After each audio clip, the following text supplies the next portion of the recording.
在塞内加尔，娶个老婆需要多少彩礼？一个男人可以娶几个老婆？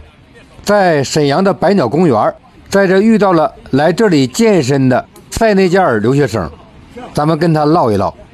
来中国几个月？8个月。8个月就是汉语说这么好啊？你是搁家学的还是搁这学的？这8个月啊？我学这里该是学中国的，搁这学中国学8个月说这样。对。啊，您学了8个月中文就学这个水平？对。哎呀，这厉害的啊！我喜欢交流，我喜欢上课，我喜欢交流。您从哪个国家来的？我是非洲的塞内加尔。啊，塞内加尔。今年多大年纪？我28。28。你在这个辽大上学啊？辽大的。就是这个校区。啊，这里现在还有教学区吗？还有啊。啊，有啊。现在属于大几啊？大几，我这大3。啊，现在是大3了。总共4年就毕业了呗？对，毕业了。啊，毕业了。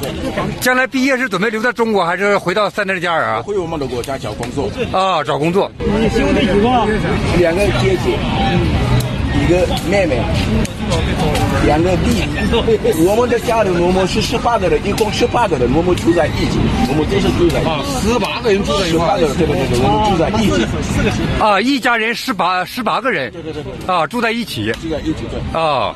你和你家人属于暴发户吗？有钱吗？你有钱人是吧？我爸有，对吧？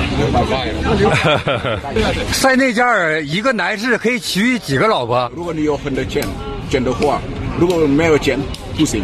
如果你有钱行。有钱的话可以娶几个？对。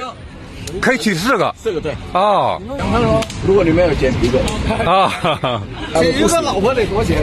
我们的国家人民币左右1万人民币。您回去如果说您有钱了，您准备想娶几个老婆？